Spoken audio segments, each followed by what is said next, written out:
Hello. Thank you for tuning in with me. This is Pauline's Place. Yes, I'm happy to be here again today. And what we're going to do, I'm going to call a lady that is running for city councilman for the Northeast Valley. Her name is Nicole Chase, and she's running for the city councilman of District 7. And I'm going to get Nicole on the phone, and she is expounding on some really good quality of life. City councilman is her priority, and this involves keeping our neighborhoods, schools, and communities safe. And I'm going to discuss some of her top issues that she has going on for the neighborhood in which she's running for city council. And we will get her on the line here soon. And just one moment. Nicole's issues is to stop high-speed rail, public safety, and addressing the spikes in the homelessness in the neighborhoods. Hello. Hi, this is Nicole Chase, running for District 7, City Councilman. Hi. Okay, you're going to be on the speaker, so I got you talking right now. Nicole, I was just reading some of the things that you're standing for as far as you getting quality of life and improving quality of life for your neighborhood in the Northeast San Fernando Valley. And one of the first things you have is to stop high-speed rail. The second is public safety and addressing spikes in homelessness and land use and development and employment in your neighborhood. Yes. Okay. So one of the first things that we want to have you talk about and to speak about is one of your first the first thing that you have to protect your environment and preserve local groundwaters and things like that. And okay.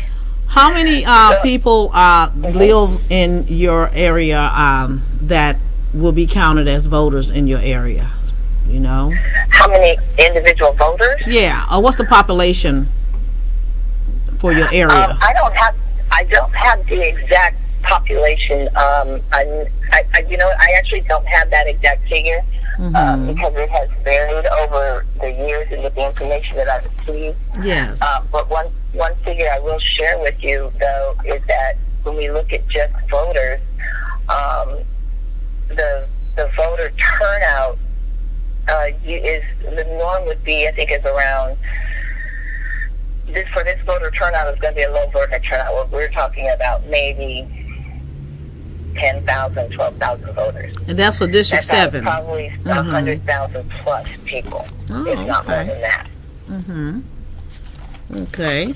So is there anything you want to share with us about getting voters to come out and vote for you and why they should? Yes, because, I had a feeling you were going to ask me that number, and I'm like, and as I was finding that information, I'm like, okay, I can't put my finger on the exact number, different sources of information, but focusing on the bullet points that you shared, the first one is the high-speed rail. Yes. It's actually a very controversial issue because a lot of people who live outside of the community see it as progress, as growth. It's, we'll be the first one in the United States to have a high-speed train or bullet train. And when I talk to people, I say, well, okay, I understand what you mean by progress.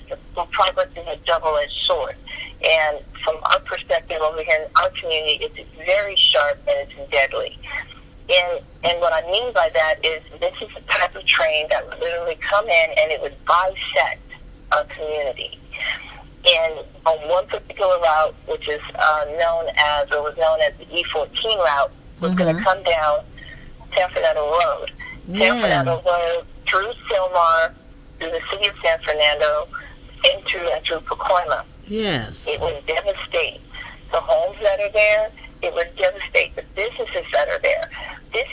this is an economically challenged community, as are other communities, but we do have a large percentage of families and individuals who are below the poverty line, and then you have a large sector of people who, of retirees, who have their homes, they're in a stable environment, they've retired, they're living comfortably. Yes. Well, but they're on a fixed income. So now I have a question. I just have one question. I'm sorry, but where would this train start and where would it end? It's starting. I heard a little bit about this bullet train that they wanted to. But the idea is for it to come from Sacramento all the way down through Central California, down into Southern California in our particular area, connecting Central California to Burbank, to downtown LA and onward. Okay.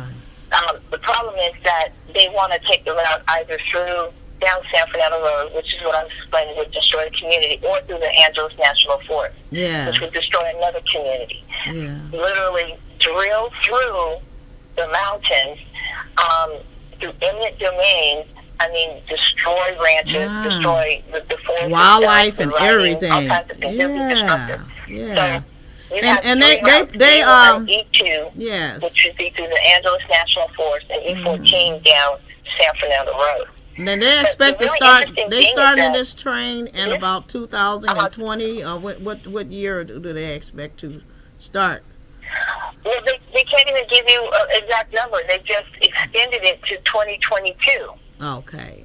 Saying, and that was because they don't have the funding. They're still trying to fight for funding. Yes. The federal government gave them more time. We're actually hoping that the federal government will stop all future funds, because it's a farce. You figure when they put this on the ballot, when people voted for it, and I did not vote for it, it was around $9 billion or so, whatever number they gave, I think and now I heard it's on quadrupled. So these are taxpayer dollars, and yet the government is comfortable saying, you know what, we told the people if they voted for this, it's something completely different, but oh well, so what? The governor wants it as a legacy. Yes. And that's destructive, because he'll sit there with his hard hat and shovel, for the groundbreaking, and all the families that have been impacted, gone, destroyed. Yes. So that's for 2022. So that's something in the future that they had planned on, and I did recall seeing that on the ballot. I think the last time when we had voters, but a lot of times, see, I worked as a poll inspector for about 5 terms. I mean, let me see.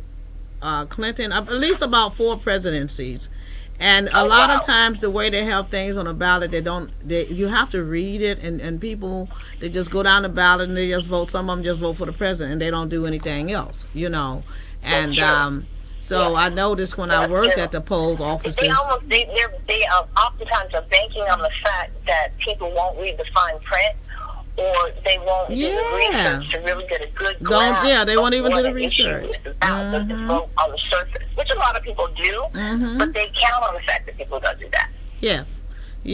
So the next question, because we got about like a minute and 22 seconds left, the public safety issues. It said we need to stop deteriorating our own quality of life. Yes. Well, we know LAPD has a shortage of officers. That's what we're told on the surface. So when we look at the Northeast San Fernando Valley, crime has been on the rise. That's just based data and statistics from 2016. And when we look at the number of officers out here, again, I can't give you a specific number, and that's the reason, because I spoke with an LAPD officer, and he said it's not that we don't have enough officers, it's just that their roles are different. You have specialized units.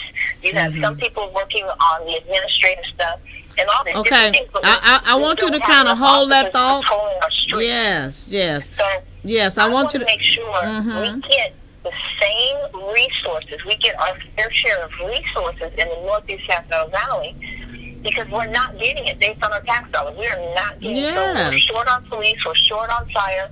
As a matter of fact, in the Sylmar area, you have homeowners that have been paying a special tax for a fire station that was promised to them 10 years ago. And we'll be right back, Nicole. We'll be right back in about 5 seconds, and we'll be right back with Nicole Chase, everyone. So we'll talk to her. Come back to Pauline's Place in just a second.